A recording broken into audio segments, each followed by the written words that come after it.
Guys, magpiprito ako ng aking tilapia. Hindi pa siya mainit. Nilalagyan ko siya ng bawang para hindi siya mangalong.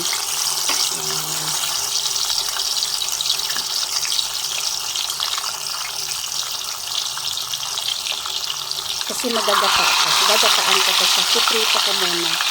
Piprito ko muna yung isda ko bago ko siya igata.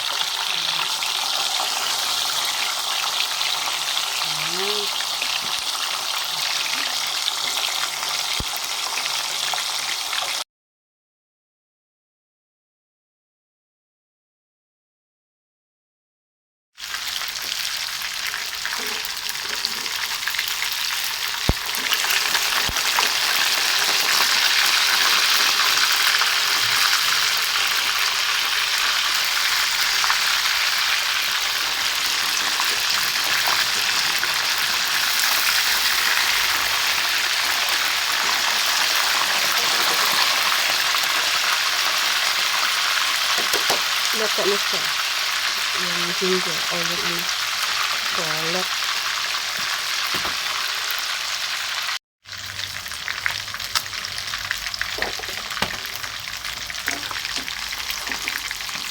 At luto na siya. Ay, ayan. Ay.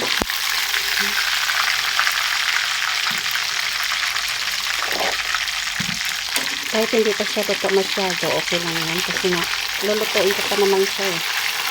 Gagataan ko pa siya. Gawin ko siyang ginataan na tilapia. Lagyan ko siya ng dahon ng pechay. Hay.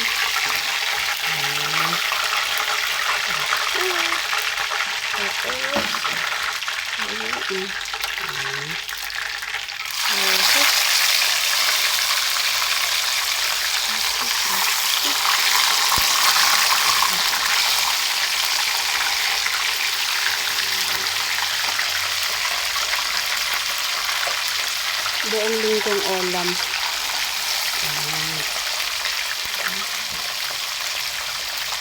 Kaya ako ng okay. Lagay ko na yung pechay ko sa baba. Pangsapin siya eh. Marami to siya, pero pag naluto na, konti na lang yan mamaya.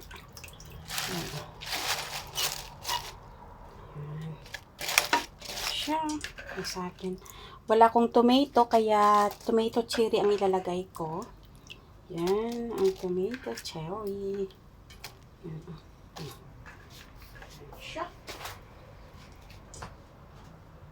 Tapos, lagay ko tong aking mga baharat. Laurel. Ginger. Yan.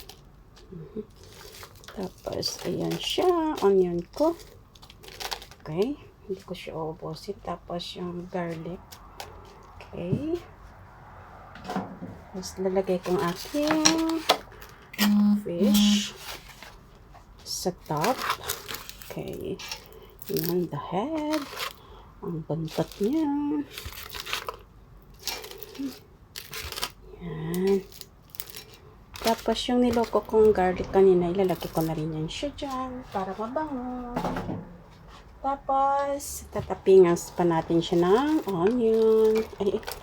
Tapos, garlic at saka ginger. Ayan. At saka yung chili. Yan siya. Yan. Okay. Tapos, lagyan natin siya ng pampasisoning. Season. Para masarap ang lasa. Yan. Yan. Konting salt. Kasi yung ano ko, may salt na yan eh. Yung aking isda. Tapos, wala. Ayan pa pala ang aking black pepper. Ayan. Pampalasa. Tapos, pigaan ko lang siya ng lemon. Kasi nga wala akong vinegar. Kaya, yan. Masarap sana to pagka may vinegar. Kaso wala akong vinegar, kaya lemon na lang. Tapos lagay ko yung aking gata. Yan siya. Yun. Yan siya. Tapos lagyan natin, i-open natin yung apoy. Ayan. Tapos tatakpan natin para siya ay maluto. Ayan. Ayan. Okay. Natin guys kung luto ng ating tilapia. Ayan siya. Ayan, ayan. Ayan, okay na siya. It's done. Ayan. Ayan, ang sarap. Siya. Ayan. Diba? Sarap niya. Ulo lang yan ang malakas. Ayan. Ayan. Shush. Handa na ang ating kanin. Maghahanda na tayo ng isang kalderong kanin. Ayan.